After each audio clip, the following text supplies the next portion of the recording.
नमस्कार, Thakur study point में आप सबका स्वागत है।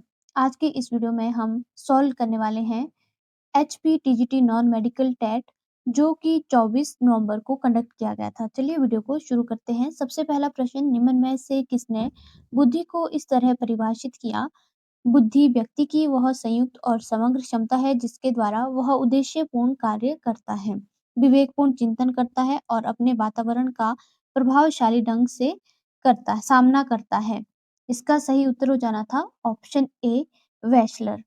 दूसरा प्रश्न, मानव बुद्धि का संरचनात्मक ढांचा गिलफोर्ड के मूलभूत तीनों प्रतिमानों का पूर्ण रूप से विभाजन करने पर कुल कितने कारक बनते हैं? इसका सही उत्तर हो जाना था ऑप्शन डी, 160।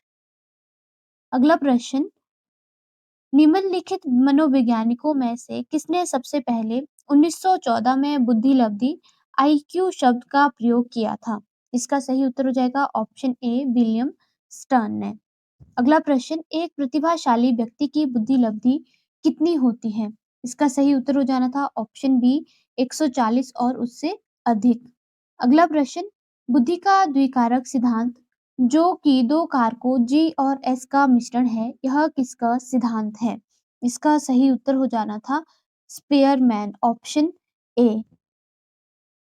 अगला प्रश्न, निम्नलिखित में से कौन सा सर्वाधिक प्रसिद्ध अशाब्दिक समूह बुद्धि परीक्षण यूके में तैयार किया गया था?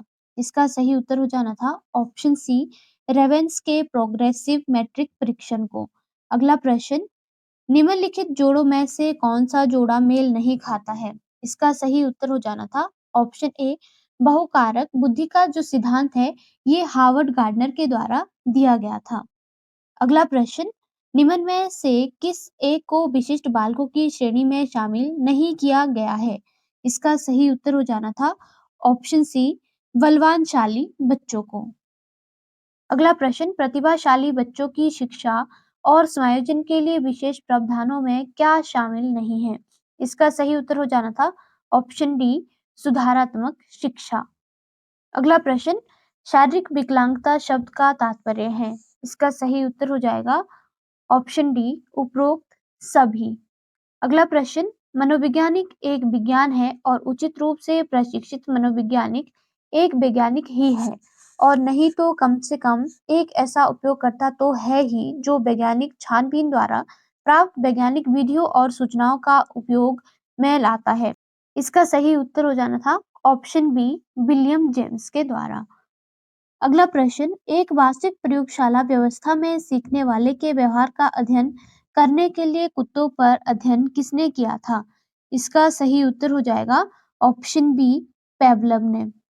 अगला प्रश्न, बौद्धिक विकास का सिद्धांत किसके द्वारा दिया गया था? इसका सही उत्तर हो जाएगा ऑप्शन बी, जीन पियाजे के द्वारा।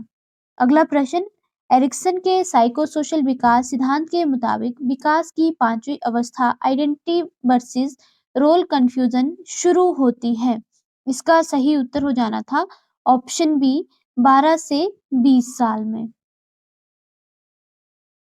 अगला प्रश्न, निम्नलिखित में से शिक्षा मनोविज्ञान का कौन सा कार्य शिक्षण से संबंधित नहीं है?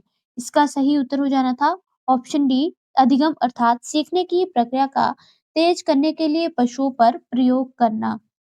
अगला प्रश्न, एक बच्चे की दैहिक बनावट उसके शरीर का रूपाकार और उसके शरीर की पदार्थ विशेष संरचना उसके वृद्धि और विकास को जिंदगी पर प्रभावित करते रहते हैं। निम्न में से कौन सा कारक वृद्धि और विकास को प्रभावित करता है?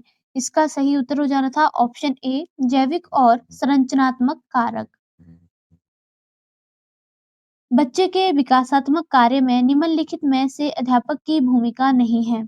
इसका सही उत्तर हो जाना था ऑप्शन डी, शिक्षा से संबंधित व्यवहार एवं व्यक्ति की पूरी रेंज को खोजना। अगला प्रश्न, वे समूह अथवा मित्र मंडली के आपसी संबंध किस अवस्था को प्रमुख विशेषता है? इसका सही उत्तर हो जाना था ऑप्शन बी, किशोरावस्था की। अगला प्रश्न, मनोवैज्ञानिक प्रवृत्तियों को सबसे पहले शिक्षा में किसने शामिल किया था? इसका सही उत्तर हो जाना था ऑप्शन सी, पेस्टोलॉजी के द्वारा।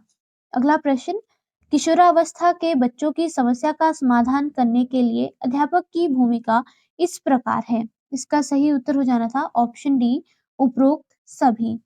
अगला प्रश्न, किसी भी ऐसी क्रिया को जो कि व्यक्ति के अच्छे या बुरे किसी भी तरह के विकास में सहायक होती है और उसके वर्तमान व्यवहार और अनुभव को जो कुछ वे हो सकते हैं उनसे भिन्न बनाती है, सीखने की संज्ञा दी जा सकती है। इस कथन को किसने परिभाषित किया है? इसका सही उत्तर हो जाना था ऑप्शन डी, वुडवर्थ ने।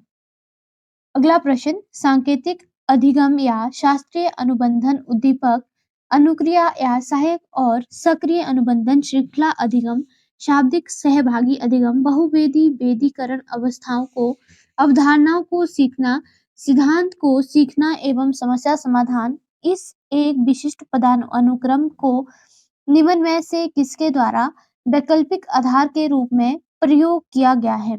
इसका सही उत्तर हो जाना था ऑप्शन ए, गैगने के द्वारा। अगला प्रश्न, सतत निश्चित अंतराल निश्चित अनुपात एवं परिवर्तनशील पुनर्बलन आयोजन किस मनोवैज्ञानिक के विचार है? इसका सही उत्तर हो जाना था ऑप्शन सी, स्किनर के। नियम का मुख्य नियम कौन सा नहीं है? इसका सही उत्तर हो जाना था ऑप्शन ए, किसी एक गतिविधि को चुनने का नियम। अगला प्रश्न, मैस्लो के मानवतावादी अधिगम सिद्धांत के मुताबिक व्यक्ति की आत्म अभिव्यक्ति संबंधी आवश्यकताओं को किस स्तर पर रखा गया है? इसका सही उत्तर हो जाना था ऑप्शन सी, तृतीय स्तर पर।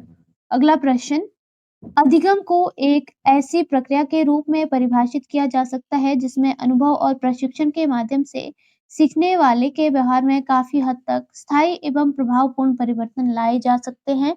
इस परिभाषा का ध्यान से अवलोकन कर सीखने की प्रक्रिया निम्न तत्वों पर केंद्रित रहती है। इसका सही उत्तर हो जाना था ऑप्शन डी, उपरोक्त सभी तत्वों पर।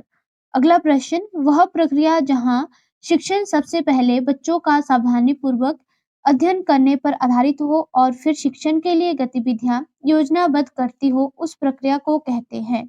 इसका सही उत्तर हो जाना था ऑप्शन बी, बाल केंद्रित शिक्षा। अगला प्रश्न, the power that we have our experience and to bring in the field of concession sometime after the experience have awkward is termed me. This definition is given why? इसका सही उत्तर हो जाना था ऑप्शन बी, वुडवर्थ के द्वारा ये परिभाषा दी गई थी। अगला प्रश्न, एबिंगहॉस के विस्मृति वक्र के अनुसार किसी भी सामग्री को 31 दिन के पश्चात भूल जाने की प्रतिशतता कितनी होती है? इसका सही उत्तर हो जाएगा ऑप्शन ए, 75%। अगला प्रश्न, कक्षा परिस्थितियों में निम्नलिखित में से कौन सा उपाय अभिप्रेरित करने वाला नहीं है? इसका सही उत्तर हो जाएगा ऑप्शन सी, ध्यान या अवधान को आकर्षित करने एवं बनाए रखने का सिद्धांत। आज के लिए इतना ही, धन्यवाद।